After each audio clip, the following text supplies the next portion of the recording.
All right, we're in the ice bath. It's cold. This thing, this thing helps my head stay warm. And anyways, I feel like talking is gonna make this easier. So I'm gonna try to talk about some stuff. So this weekend, UFC two UFC 308 this weekend in Abu Dhabi. We had Ilya Taporia and Max Holloway. But I'm going to start at the beginning of the card, of the main card. We had Shara Magomedov versus Petroson. And Petroson showed up to bang, yo. Petroson showed up. I think I gave the first round to Petro, but it was close. The second round was going in Shara's favor, I feel like. I believe it ended at the start of the third and the first minute or two of the third. I could be wrong. It could have been towards the end of the second. But I've been telling all my friends about this because I really put an emphasis on how new the sport is, like the emphasis of the sport. So we see new things all the time. So Shara landed, man, I look goofy like this, but I'm not taking this off. Shara landed a double spinning back fist, as in he did the spinning back fist and connected, then stopped his rotation and spun the other way. So it's like a half spinning back fist and connected and got the knockout. First time I've ever seen that landed. Not the first time I've ever seen that attempted. I've actually seen that attempted at practice. But that was spectacular. The Ankalaev fight I couldn't get into.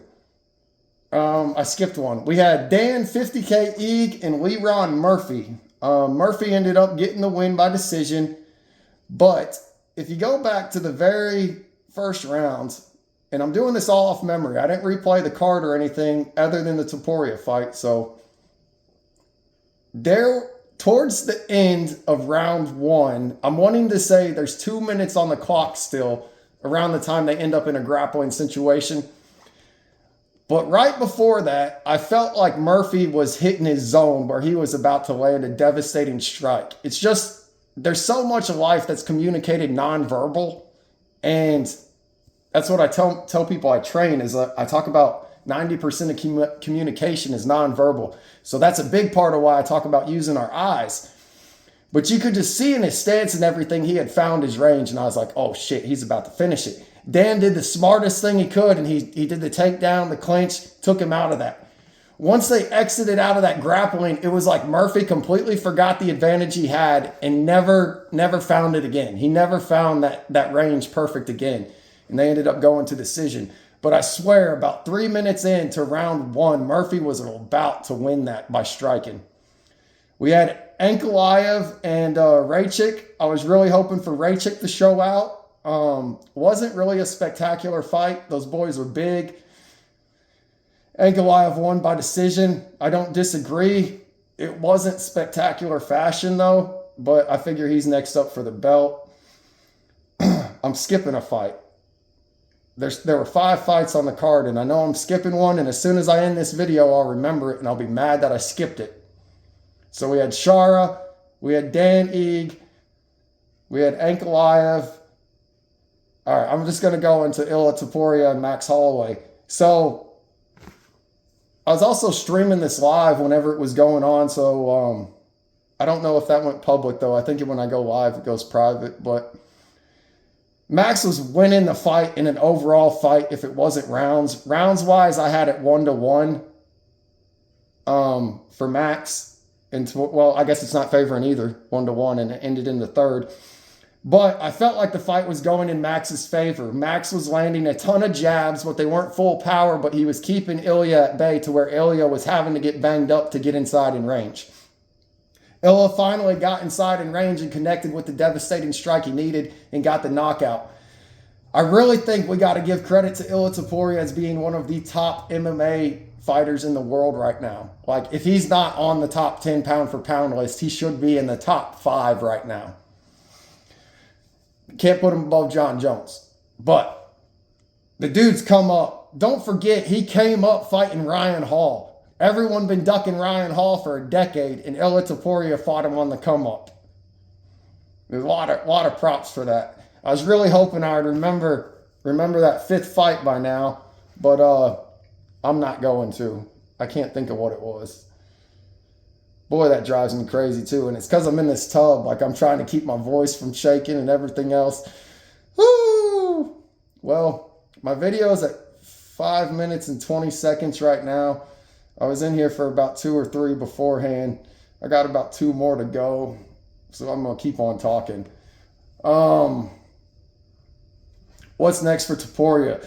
They put Volk in there. They had Volk waiting on the outside of the cage, and I can tell you the truth, Volk didn't want to walk in there. Not that he didn't want his opportunity for the fight, but he didn't want to steal Topuria's glory, and I think that's also why when they escorted him to the cage, he stood at the cage door, and he just came in and dapped it up with Topuria. But that's the fight the UFC is going to make him have. I'm fine with it. I mean, whatever. Who else is he going to fight? And then what's next for Max? Max has a lot of opportunities. Max didn't fall off. Max didn't underperform. Max got caught. Better man, better night. On a different night, Max could have won that. If they do it again, Max could still win it. Max is not falling off. So, lots of opportunities for Max. I imagine they're going to have him put that BMF belt up. Boy, we are running into a problem with that BMF belt. People win the BMF belt and then turn around and lose. So how's it BMF? You know what I'm saying? But I guess I'm going to have this part in the video too where I stand up because it's freaking cold. I'm approaching 7 minutes. I did 2 or 3, so that's about 10 minutes in the ice bath today, and my arms are starting to shake. Yeah, it's time for me to stand up. Sometimes standing up is the worst part of this. If you've never done an ice bath, the advice I can give you, or cold plunge. You know, as you can see, there's no ice, but see that little black box back there? That's a chiller, and it'll circulate the water all day and keep it cold for me. Put it at whatever temperature I want. Oh, man. But if I was given advice, if you ever try to do this, the first couple times, you know, take your time, wiggle through it or whatever. But when you really want to commit to 5 or 10 minutes, you can't just put a foot in, wait 30 seconds, put the other foot in because your feet are going to hurt by the time you're done. You got to put foot in, sit down. It's like jumping in a pool, except it's way worse. It's way fucking worse. And then your body kind of adjusts to it. But towards the end of it, it starts hurting if you haven't. Like, I was trying to do 42 degrees and it was just more than I was ready for. And man, my shins would hurt when I was doing 10 minutes. And like right now, it's like my toes hurt a little bit. I'm definitely at the 10-minute mark. I'm going to stand up. I'm probably going to have to randomly cut this off because when I stand up, it's always weight. It hits you. It's like it hits you again. But let's try. It's cold. All right, yeah, I'm done, boys. Y'all have a good one.